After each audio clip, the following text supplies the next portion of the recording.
자, 206쪽에 7번 리모델링. 그 리모델링에다 별표를 하나 하세요.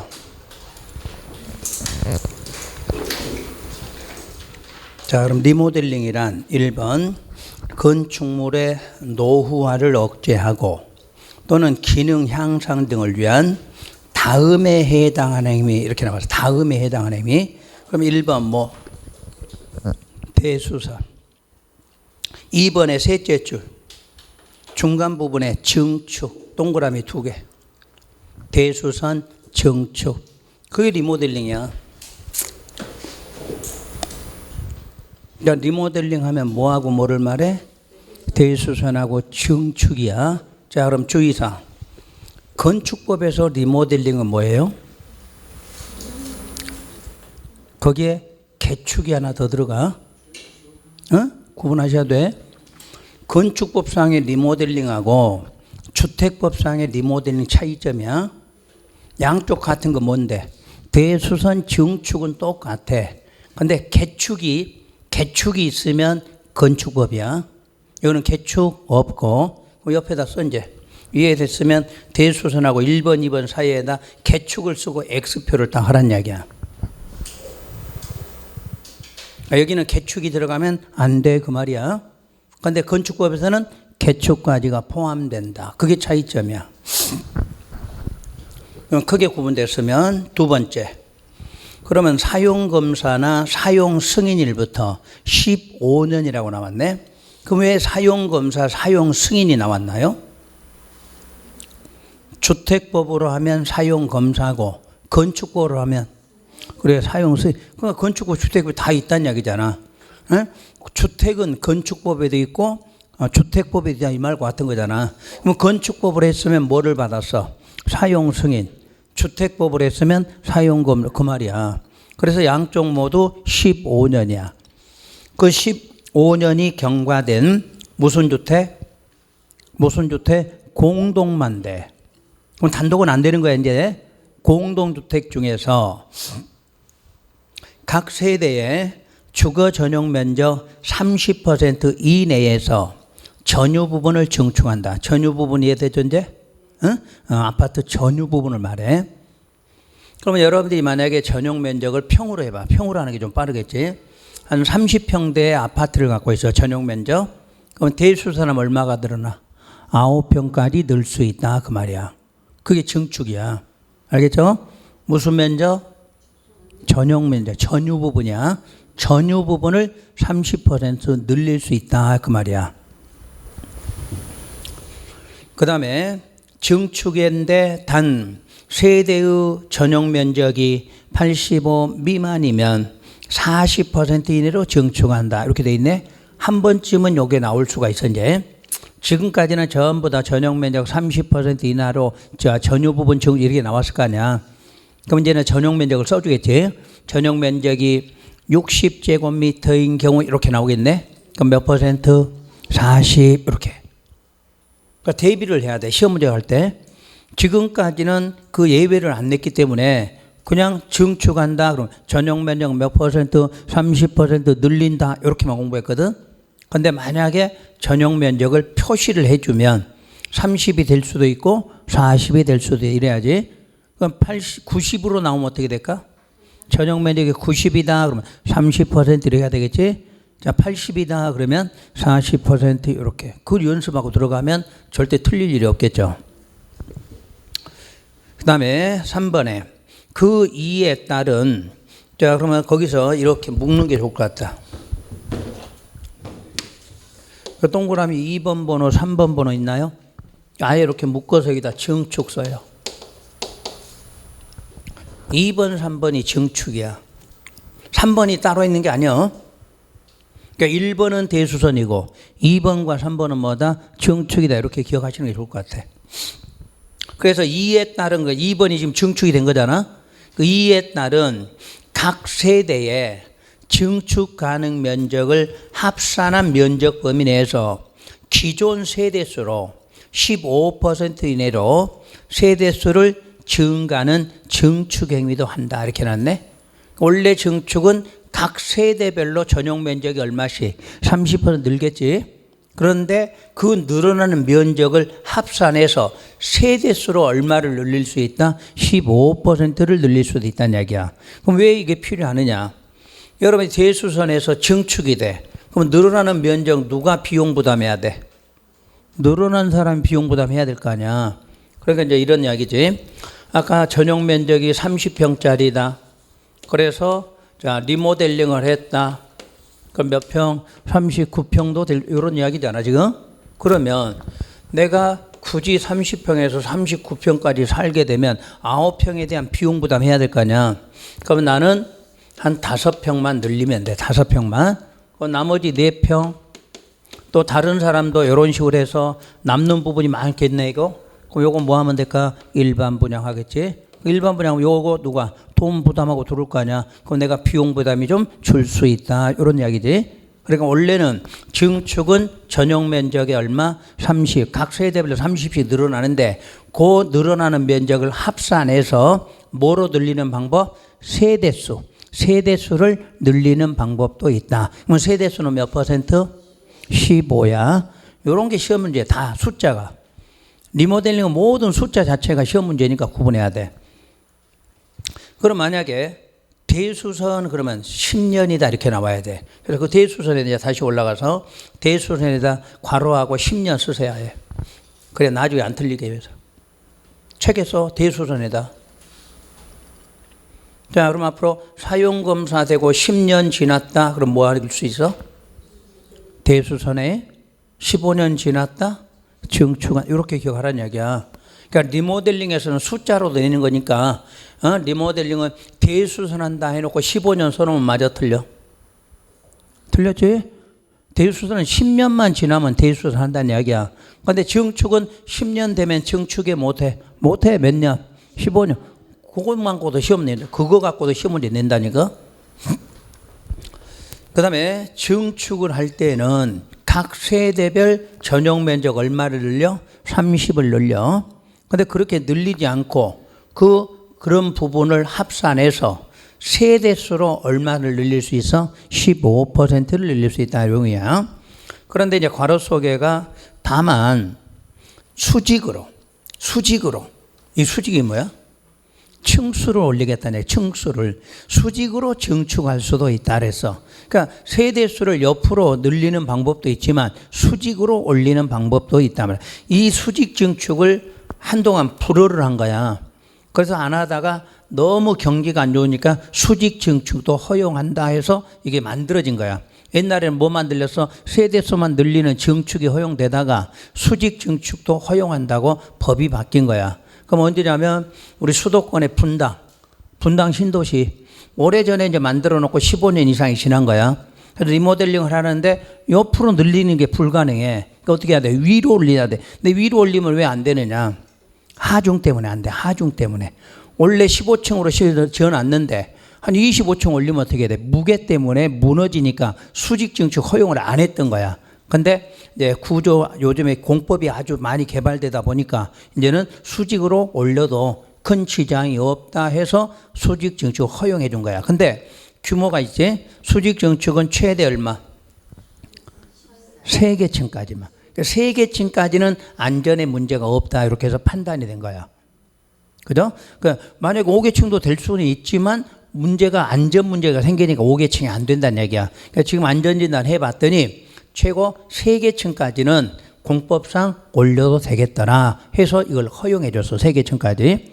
근데 3계층 허용에서도 기존 건물의 층수에 따라 달라.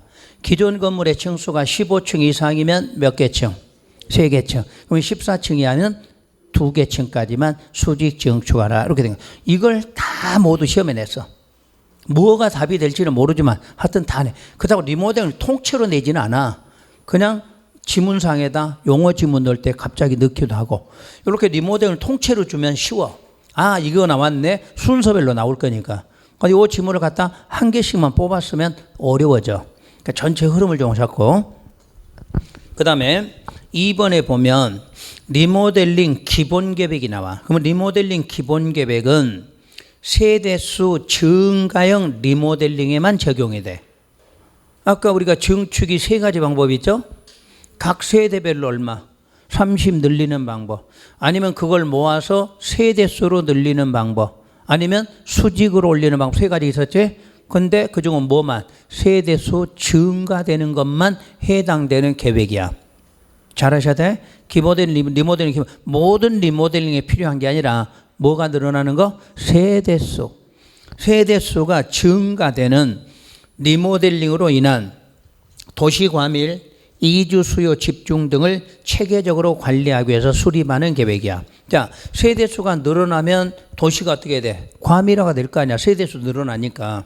그리고 이사 다니고 하는 수요가 갑자기 집중이 되니까 그걸 체계적 관리하려고 만든 계획이 리모델링 기본 계획이야. 그러면 리모델링 기본 계획도 우리 앞에서 배웠던 도시군 기본 계획과 내용이 똑같겠지. 자, 성격은 종합계획이다. 이런 거 나올 거 아니야. 적지 마지. 저 뒤에 가면 리모델링 기본계획이 따로 나와 또. 따로 나올 때 그것을 자세하게 공부할 거니까. 일단 리모델링 기본계획 어디서 필요하다? 세대수 증가형에 필요하다. 요 정도만. 세대수 이걸 찾으라는 얘기야. 리모델링 기본 모든 리모델링에 필요한 게 아니고 뭐가 늘어나는 거? 세대수 증가형 리모델링에만 필요한 계획이다. 그러니까 굵은 것이 보이죠? 그거. 딱 그 말이 다 답이요. 그 다음에 다른 법률과의 관계. 1번, 주택의 건설 공급에 관하여 다른 법률에 특별한 규정 있는 경우를 제외하고는 전부 다 이 법에 적용하는 바에 따르고, 이 법의 적용 대상은 주택, 부대, 복리시설이야. 그러니까 이 법은 주택만 적용되는 게 아니라 뭐까지도 부대, 복리. 즉, 사업계획 승인을 받는다면 공사를 할 때도 세 가지를 지어라 이 말이겠지. 주택, 부대, 복리시설. 다음 오른쪽에 2절 바로 이제 건설 파트야. 주택의 건설. 주택 건설 사업자 등 해서 사업 주체라고 불러. 그러니까 지금까지 우리는 사업하는 사람을 시행자라고 했는데 여기서부터는 사업 주체라고 불러. 그러면 사업 주체는 비등록 사업자가 있고 등록 사업자가 있다지. 그러면 거기에 등록 사업자 이름이 무슨 자? 주택 건설 사업자, 대지 조성 사업자지. 그럼 이 법은 사업의 종류가 두 개가 뭐예요? 주택 건설 사업과 대지 조성 사업이잖아. 거기다 사람 자자, 놈 자자만 써놓은 거야. 당장 이 법은 사업하면 몇 개? 두 개 사업하는 사람. 그러면 등록을 누구한테 하는가? 밑에 미리 봐요. 등록 사업자란 누구한테 등록? 그래, 거기까지만. 그럼 앞으로 국장에게 등록하고 사업하면 등록 사업자. 국장한테 등록을 안 하고 하는 사람을 비등록 사업자라고 불러. 그럼 비등록을 보면 공공과 공동으로 구분해 놨어. 공공과 공동. 그럼 공공을 배웠으니까 한번 읽어봐요. 공공 누구예요? 국가, 지자체, 공사. 그럼 여기서도 공사는 무슨 공사? 토지공사, 지방공사. 그리고 공익법인 있죠? 혹시 공익법인 같은 거 뭐냐면 우리나라 무슨 집짓기 운동본부, 국민사랑 집짓기 운동본부 이런 거 들어봤나요? 그게 공익법인이야. 응? 여러분 모두 옛날 TV 같은 데 보면 어디에 막 집도 고쳐주고 집도 지어주는 거 있었잖아. 그 보니까 내가 이름을 국민사랑 주택본부인가? 그런 게 있어. 그런 걸 공익법인이다 이렇게 말해. 근데 우리 시험에는 공익법인은 무시가 돼. 그냥 공공하면 우리 그동안 배운 대로 국가, 지자체, 공사 이거 기억하시면 되지. 그 다음에 공동사업이라는 것은 등록을 안 하는데 주택조합이나 토지 소유자나 고용자라고 하는 사람이 이미 등록한 사업자하고 공동으로 사업을 시행한다고 그랬지. 그러니까 이 사람들은 자기가 등록을 안 하기 위해서 등록한 사람하고 같이 사업한다 이런 뜻이야. 그러면 이거 세 명에다 이제 공부를 할 때 거기다 미리 할게요. 주택조합 소유자 밑줄 긋고 고용자 이렇게 따로 밑줄 그어보세요. 그러니까 공동에서 시험 문제 내는 게 딱 있어 답이. 요 두 사람은 공동 시행 할 수 있고 요건 공동 시행 하여야 한다. 요것만 시험장 가서 구분하시면 돼. 공동사업 주체는 그러니까 공동으로 하는 이유가 자기가 등록을 안 하려고 등록한 사람하고 공동을 하는 거죠. 근데 조합이나 소유자는 공동 시행할 수 있다 이렇게 나와야 되고 고용자는 하여야 한다. 요걸 시험장 가서 구분하시라는 얘기야. 그럼 이 고용자라는 사람이 누구냐면 요게 원래 뜻은 근로자를 고용하는 사람이야. 그럼 근로자 고용하는 사람 누구야? 회사 사장. 그래서 사원주택 연상되시나? 사원주택. 그럼 사원주택은 그 회사 대표가 고용자가 되는 거 아니야? 그런 걸 고용자라고 그래. 그러면 우리 사원주택은 꼭 해주는 게 좋아? 안 해주는 게 좋아? 꼭 해주는 게 좋은 거지. 왜? 그 근로자들이 일하는데 주택 없이 사는 것보단 거기다 사원주택 지어주면 좋은 거잖아. 그러니까 이거는 꼭 장려하는 방법이니까 하여야 한다 이렇게 나와요. 자, 그러면 등록사업자로 내려올게 이제. 그럼 국장에 등록을 하는데 주택건설과 대지조성사업은 등록의 규모가 얼마냐? 단독, 공동, 연간 20호, 20세대 이상으로 해놨네. 연간이야. 앞에가 연간이 굵은 것이 써지지. 연간이 뭐야? 1년간. 1년간 20호나 20세대 이상 건설할 수 있는 능력이 있으면 뭐하라? 등록하고 하라. 그 뜻이에요.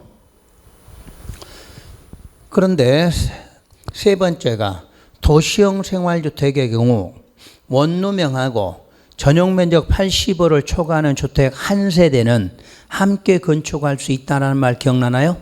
자, 요때는 연간 얼마? 30세대 이상이 돼.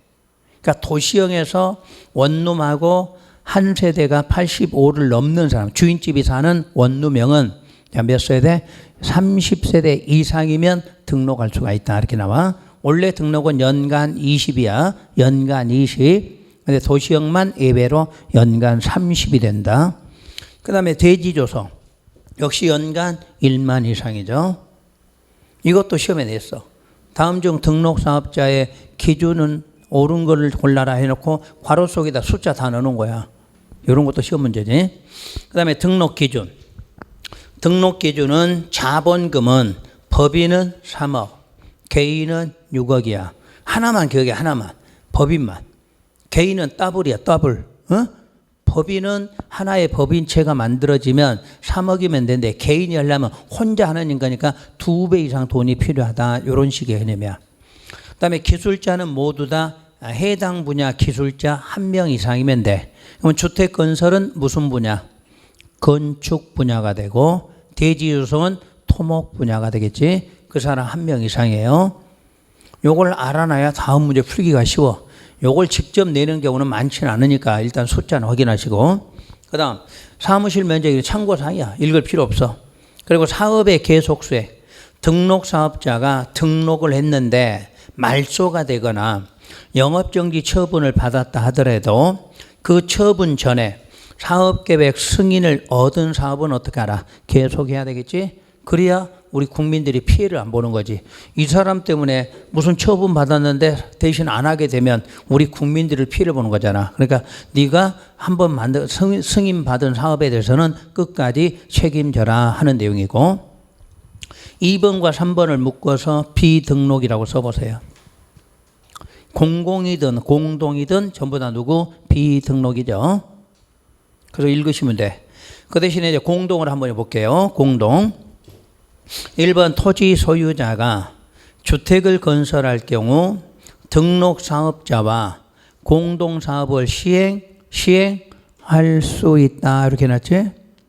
이 경우 소유자와 등록사업자를 공동사업 주체로 본다라고 그랬지? 네, 여러분 시험에 이걸 하면 어떻게 되냐면 소유자와 등록사업자를 공동사업 주체로 추정된다, 추정한다 이렇게 써놨어.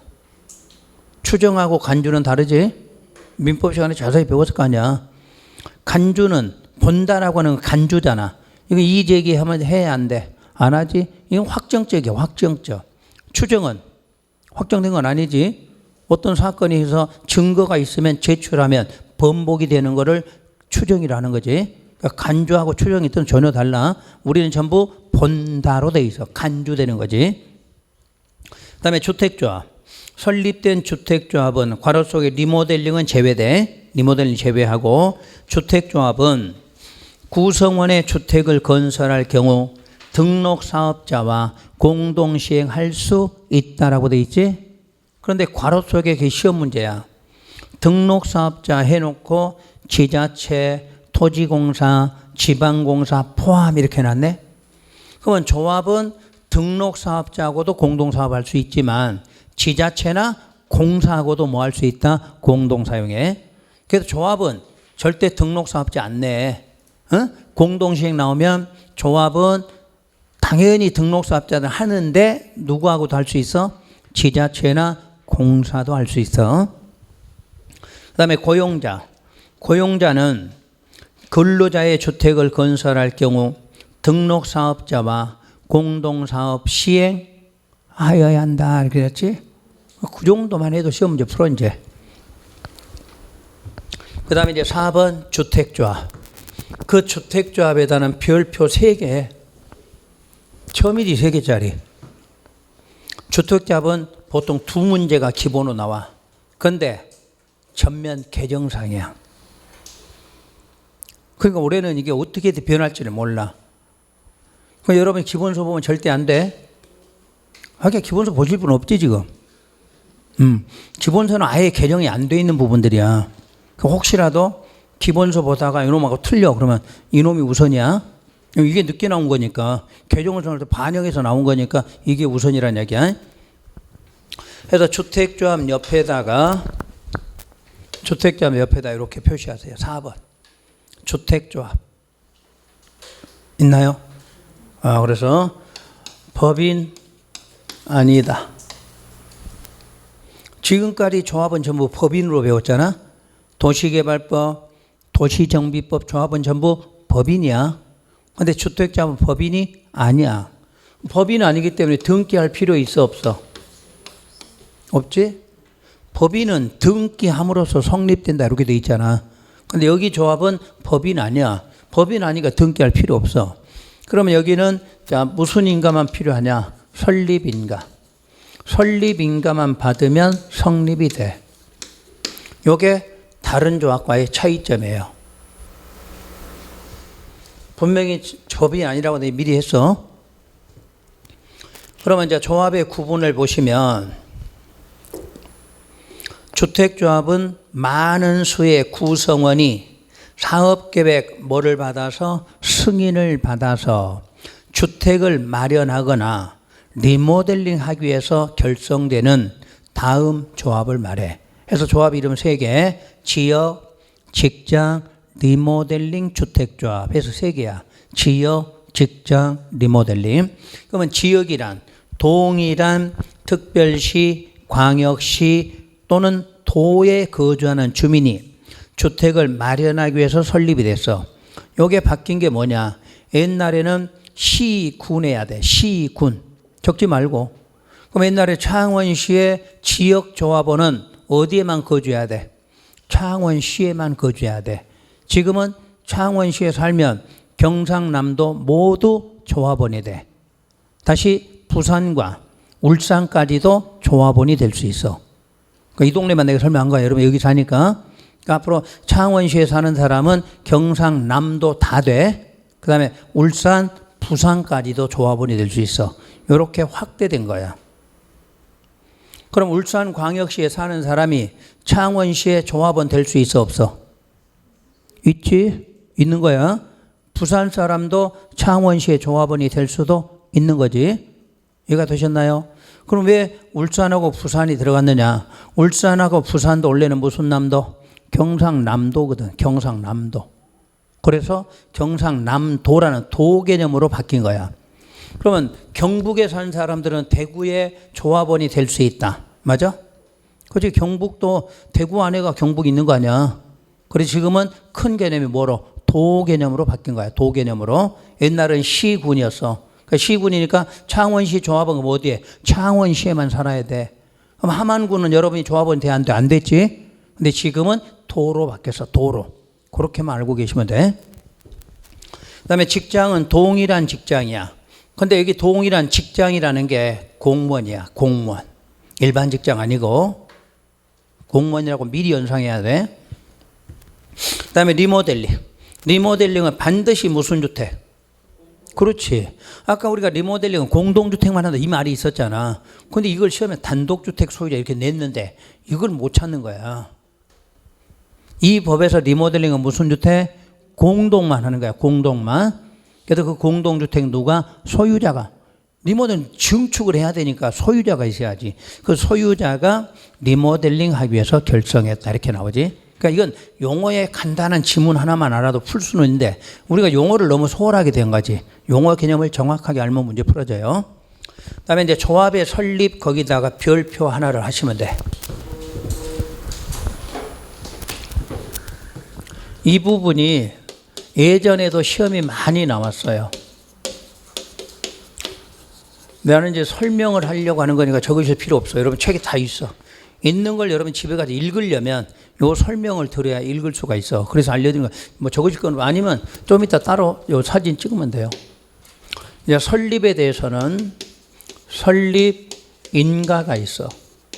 그리고 설립 신고가 있어. 이게 차이점이야. 그동안에 우리는 설립하면 항상 뭐만? 인가만 했지, 인가만. 여기는 신고 규정이 있어, 신고. 즉, 앞에서 배운 조합 법인이 아니기 때문이야. 법인이 아니기 때문에 알아서 만들 수가 있다. 이렇게 말해. 그럼 인가는 어느 때 받냐면 주택을 마련하고 또는 리모델링 하려고 한다. 주택을 마련하거나 주택 건설이 아니야. 왜 마련이라고 하면 여러분 지역조합원은 건설회사가 모집하는 거잖아. 건설회사가. 우리 어디에다 아파트 지으려는데 모집할 거 아니야. 그럼 여러분들 가입만 하는 거야. 가입만. 그럼 주택을 여러분이 건설한 게 아니라 뭐 하려고? 마련하려고. 마련할 이렇게 나와. 건설이 아니라. 그래서 마련하거나 리모델링 하려면 시장 등으로부터 설립 인가를 요한다. 이렇게 나와. 설립 인가를 요한다. 그러면 주택을 마련할 때는 그렇게 하는 거고. 그러면 직장조합이 국민주택을 공급받는다. 공급을 받는 경우는 시장 등한테 설립 신고만 하면 돼요. 여기는 국민주택을 뭐 받는다고 그랬어? 공급을 받는다고 그랬지. 가만히 앉아서 여러분들이 건설된 건 받기만 하는 거야. 그때는 뭐 하라? 신고만 해. 그런데 무슨 조합만? 요걸 기억해야 돼. 설립 신고는 모든 조합이 다 신고가 아니라 무슨 조합? 직장만. 그리고 이 직장 조합은 반드시 무주택 세대줘야 돼. 그럼 바꿔서 저 인가 쪽은 주택이 있어도 상관이 없어. 여러분 한 주택을 하나 갖고 있어도 조합원 될 수가 있어. 근데 국민주택 받을 때는 직장조합은 반드시 누구? 무주택. 그럼 왜 직장한테만 저런 국민주택을 공급하는 혜택이 있다? 아까 직장이 뭐라고 그랬는데 공무원이니까 공무원한테는 저런 혜택을 주고 있다. 이런 뜻이 되지. 그래서 차이점. 자, 인가는 마련하고 리모델링이야. 신고는 국민주택을 공급받는 거야. 그것도 무슨 조합만? 직장만 이렇게 돼 있어. 크게 구분되고 미리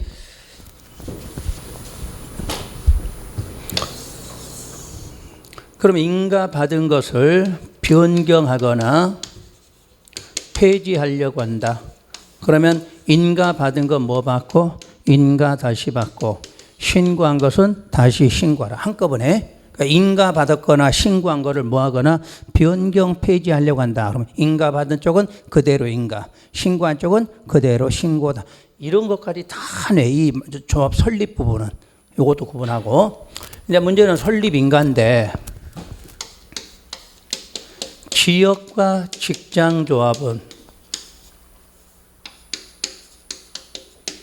그러면 주택을 마련하려면 뭐가 필요하냐? 다음 요건을 갖출 것 이렇게 나와. 바로 다음 요건을 갖춰라 하는 게 신설이 된 거지. 80% 이상 토지의 사용 권원을 확보할 것. 그럼 여러분 사용 권한이 뭐라고 그랬지? 지상권 설정, 자 임대차 계약 이렇게 이렇게 체결하면 어떻게 해야 돼? 사용 수익한다 이런 거지. 그 권한이야. 그리고 요 2번을 신설했어. 15% 이상의 토지의 소유권을 확보할 것. 요걸 새로 신설한 거란 얘기야. 옛날에 80은 그대로 있었어. 옛날에도 사용권 확보하라 이거는 있는데 새로 신설된 건 15% 이상 무슨권 소유권 확보. 자, 그 소유권 확보 찾아서 별표 하나 써요. 그 영문자 B로 돼 있어. 동그라미 번호 B. 거기도 개정 날짜 써놨죠. 2020년 1월 23일 날 개정이 됐어. 시행 시기가 언제야? 7월 24일이야. 아직은 시행 안 하고 있지. 근데 우리 시험 언제야? 10월이니까. 여러분 시험에는 반영되는 내용이다. 이 뜻이야. 그래서 그 조합에는 내가 다 시행 시기, 개정 시기를 다 써놨으니까 안 하는 것도 있어. 만약에 2020년 12월에 시행한다고 우리 시험은 상관없잖아. 그런 거는 안 보시면 돼. 좀 이따 알려줄 거야. 그래서 요게 지역과 직장에 요거 주의하고, 그 다음에 이제 리모델링. 리모델링 조합은 뭐가 필요하냐면 결의서가 필요해. 결의서. 그리고 사용검사. 사용검사를 받은 후 10년, 15년이 경과됐다는 서류가 필요해. 리모델링 조합은 결의서도 필요하고 사용검사 받았다고 얼마? 10년이나 15년이 경과됐다는 서류가 들어가. 그럼 아까 10년이 뭐고? 그렇지, 대수선. 15년은? 그래, 증축이지. 근데 지난번 시험에서 증축해놓고 10년 써놨어. 그럼 틀린 거 아니야? 이래서 여러분들 이 공부를 하나하나 지문까지 하면 절대 안 틀려. 그래 놓고 이제 리모델링 하는 방법이 두 가지가 있어요. 주택단지 전체 리모델링 방법이 있고 동만 리모델링 하는 방법. 그럼 만약에 주택단지에 갔더니 아파트 동이 10개 동이 있어. 10개 동 전부 리모델링 하는 걸 뭐라 그래? 전체 리모델링. 10개 동이 있는데 101동만 리모델링 한다 그러면 동 리모델링 이렇게 해석하면 돼요. 그러면 전체 리모델링 할 때에는 전체에 대한 구분 소유자 등, 여기는 의결권이란 뜻이야. 좀 이따 여러분 책에 써 있어. 그래서 줄여서 구분 소유자 등 각 3분의 2 이상 결의 및, 그럼 여기서 각이라는 말은 소유자도 있고 누구도 의결권 각각을 말하는 거야. 그래서 항상 숫자 앞에가 각이라는 말이 있다는 것은 누구누구를 말해? 구분 소유자도 있고 뭐도 있고 의결권도 있는데 그거 각각을 말해. 각각 3분의 2 이상 결의가 필요하다 이렇게 나와. 그리고 및 두 번째 동별로 구분 소유자 등 각 과반수 결의가 필요하다. 이렇게 나와. 동을 쓸 데가 없네. 그러면 동 리모델링은 그 동 구분 소유자 등 각 3분의 2 이상 결의가 필요하다 이렇게 나와. 자, 그러면 내용 다 빼고 숫자만 해봐. 숫자 얼마야? 3분의 2하고 과반수가 나와 있지? 그래서 이게 문제가 된 거야. 여기도 옛날에는 3분의 2였어. 그러면 그냥 외울 게 간단했지. 그때는 다 얼마? 그냥 3분의 2만 외우고 가면 시험장 됐거든. 근데 이게 하나 바뀌니까 이제 외울 게 복잡해졌지? 그래서 전체일 때는 전체야. 주택단지 전체이면 전체자가 보이면 각 얼마? 3분의 2. 동별로 그러면 과반수야. 그걸 기억하면 돼. 근데 동 리모델 때는 그 동이지. 그 동 얼마? 3분의 2 결의만 필요. 그때는 하나만 필요하지. 그러니까 이거를 시험장 가면 주택단지 전체인지 동인지 기억하라는 거. 그럼 주택단지는 전체가 있고 뭐가 있어? 동별이 있어. 전체 얼마? 3분의 2 동별 과반수. 근데 동 리모델링 할 때는 그 동이야. 그 동이라는 말이 들어가면 각 얼마 3분의 2 이렇게 나와. 그게 지금 여러분 책에 써져 있는 박스에 있는 거야. 그걸 이렇게 이해하고 보시면 금방 보여. 굳이 적을 필요 없는 거야. 자, 확인할게요. 이제 조합 설립 인가는 많은 수의 구성원이 주택을 뭐 하려고? 마련 아니면 리모델링.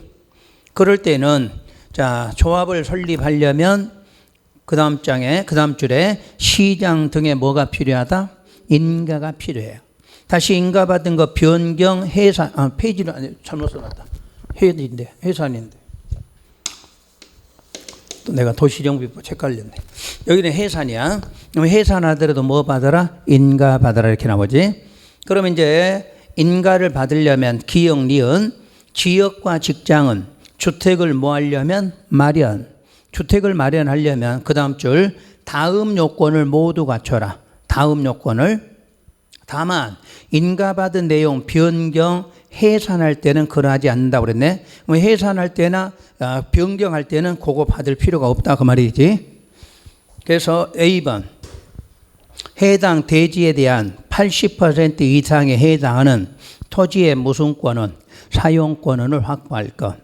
B는 15% 이상에 해당하는 토지의 무슨권 소유권을 확보할 것. 요게 신설됐다 그 말이지.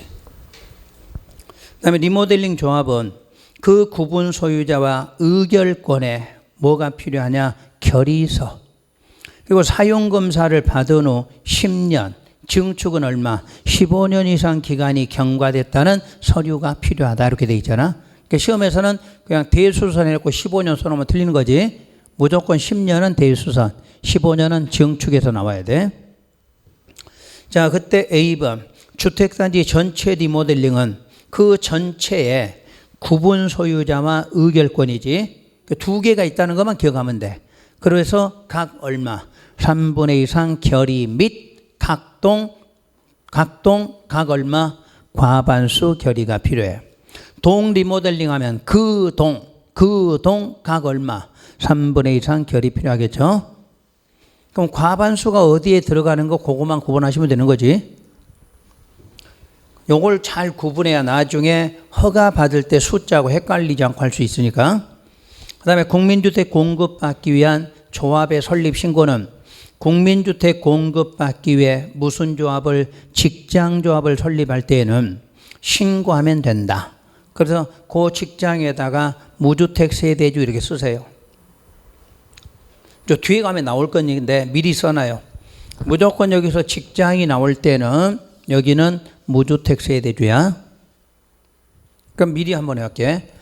여기에 그럼 직장은 어떻게 되느냐? 여기에 직장과 지역은 85제곱미터 하나 갖고 있어도 돼. 뒤에 나와.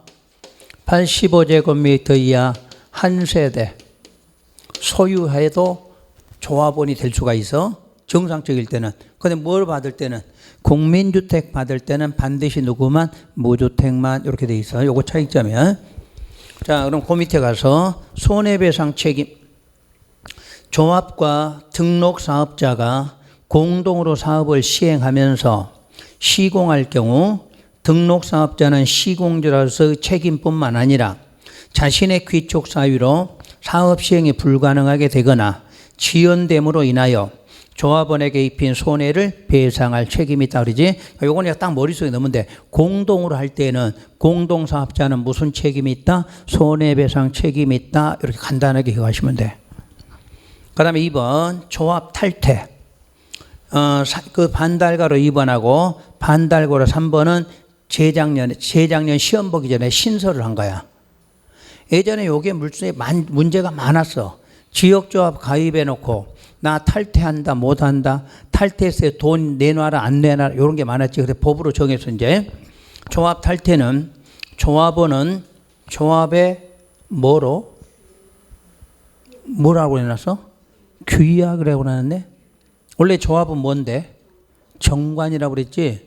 근데 여기는 아까 법인이 아니라고 그랬잖아. 개개인이잖아. 그럼 개인들 우리 소유자면 뭐였어? 규약이었지. 그래서 나온 거야.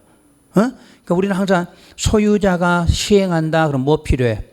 규약, 조합이 하면 정관, 공공이 하면 시행규 이거 배웠잖아. 근데 여기는 법인이 아니야. 그러니까 정관이란 말을 안 쓰는 거야. 각각의 개인으로 보는 거니까 뭐야? 규약이다 그래야 돼. 뭘 그렇게 받아 적냐? 아까 적었잖아. 법인 아니다. 등기 안 한다. 법인 아니니까 조합 아니니까 개개인으로 보니까 뭐다? 규약인데 뭘 그렇게 받아 적어? 이해를 못 하겠네. 그럼 앞으로 그런 말 하지 말고 넘어갈까? 그거 적을 필요가 없는 거야. 아, 여러분 모르는 걸 내가 깨우쳐주는. 왜 규약으로 써놨느냐? 그러면 법인 아니니까 그거 하나만 기억하면 되지. 뭘 잔뜩 써? 집에서 공부 양 늘리지 말라니까? 근데 그 몰라도 돼. 규약이라고 알고 가면 되지. 그런 말 몰라도 되는 거잖아. 굳이 적지 마. 책 더럽히지 말라고. 나중에 여러분들 실무할 때 요 책 펴놓고 볼 건데 누구 사람 왔는데 거기다가 막 잔뜩 그런 거 써놓으면 되냐? 요 책이 여러분 기본서보다 더 좋아. 이놈 갖고 해야 돼. 이놈 갖고 공부했으니까. 그래서 이놈 했는데 잔뜩 시커멓고 빨간 펜, 노란 펜, 파란 펜 잔뜩 해놓잖아. 뭔지도 몰라. 지가 저기 밑줄 그어놓고도. 그지? 왜 빨간색이고 왜 노란색인데 몰라. 그냥 막 찍찍찍 그어놓지. 책이 깨끗한 게 좋아. 깨끗한 게. 아무것도 안 써도 합격하니까. 그렇게 말해도 못 알아듣네. 자, 규약이야. 괜히 규약 말을 내가 해갖고 그냥 잊고 말걸. 응? 제발 좀 적지 마라. 내가 그냥 말할 때는 그런가 보다 그냥 알아들으면 돼. 그럼 필기하라 그러면 그때만 하면 되는 거고. 그냥 손은 여러분들 이게 적는 순간 머리로는 안 간다니까. 내가 말했는데 규약했는데 적느라고 몰라. 집에 가서도 왜 적은지도 몰라. 그래도 적지 말라고 하는 거지. 자, 규약으로 정하는 바에 따라 조합의 탈퇴 의사를 알리고 탈퇴할 수가 있어요. 그러니까 여러분들이 이제 조합원에 가입이 됐을 때는 언제든지 그만두고 싶으면 뭐 하면 돼? 탈퇴한다고 알리기만 하면 돼.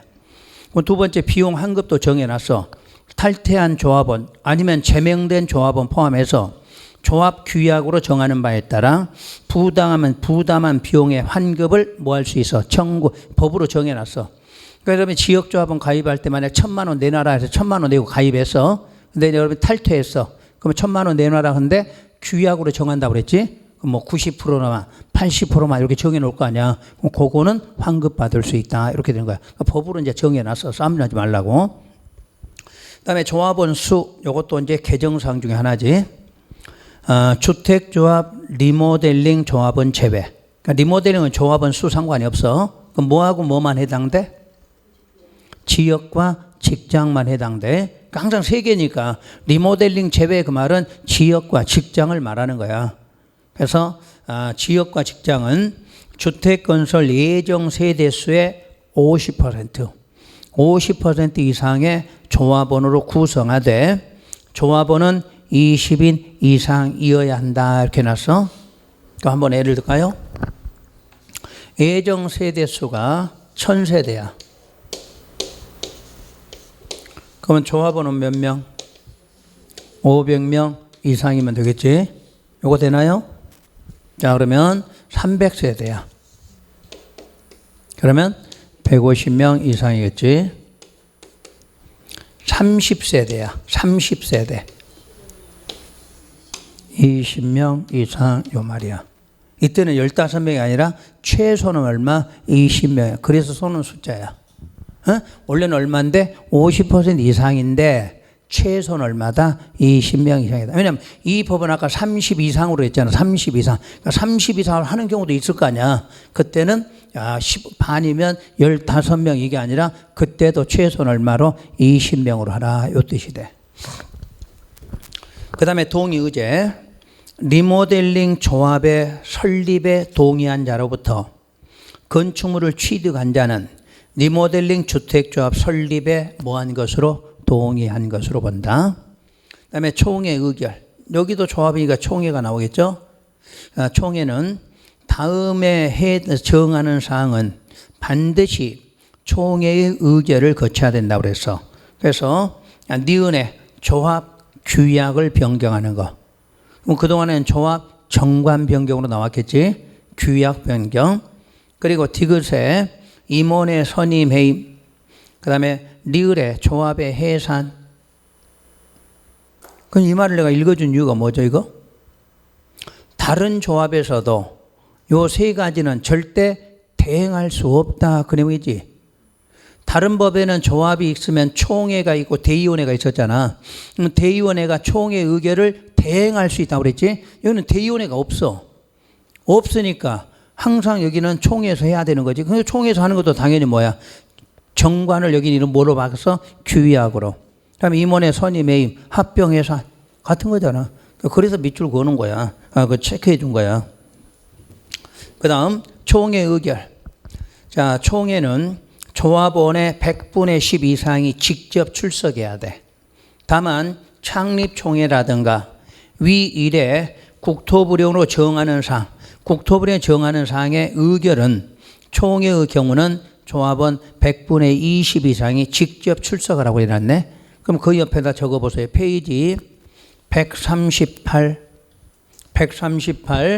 번호 양괄호 12번에 동그라미 5번 이렇게 적어봐요. 이렇게 친절하잖아. 어? 그런데도 말을 안 듣고. 내가 대구는 수업을 가거든. 거기는 한 70명 정도 들어. 오전반이. 70에서 100명이. 그러니까 그냥 수업도 할 만도 하지. 근데 거기는 적으라고 사정해도 안 적어 또. 그 공부가 잘해. 공부가. 그게 습관이 된 거야. 그러니까 공부 잘하는 사람들이 안 적는 습관 아니까 옆에 사람도 안 적어야 되는 줄 알아. 우리는 어떤 사람 하나가 적기 시작하면 다 또 하나 적고 있지. 그러니까 빨리 습관. 그래도 여기는 잘한 거야. 여기는 빨리 잡힌 거야. 그 정도로 분위기가 돼야 되는 거지. 자, 그러면 여러분들 페이지에 138을 넘겨봐요.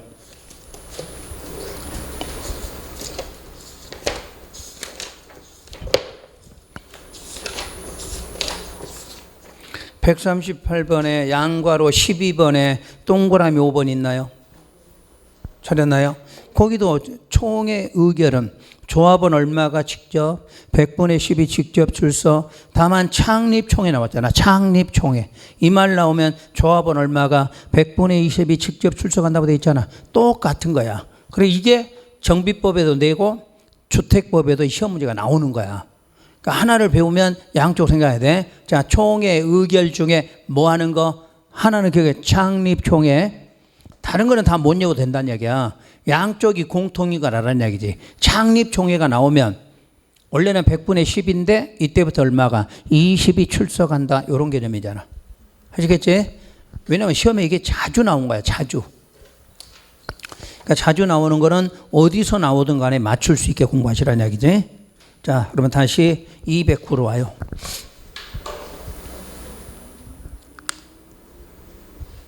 그다음에 3번 조합원의 자격. 주택조합 조합원이 될 수 있는 사람은 다음 구분에 따른 사람으로 한다. 다만 여기다가 밑줄이 그어놨을 거야. 조합원 사망으로 지위를 상속받는 자는 다음 요건에도 불구하고 조합원이 될 수 있다. 이렇게 놨어. 그러니까 어떤 이야기냐면 여러분이 만약에 전용 면적이 120짜리 100을 갖고 있어. 근데 아버지가 사망하면서 뭐를 물려줬다는 이야기야. 그래도 여러분은 거기에 제한받지 않는다 그 말이야. 그러니까 뭐 받았을 때? 사망으로 상속받은 거야. 사망에 의해서 상속받았을 때는 이런 자격 요건하고 아무 상관이 없다 그 말이지.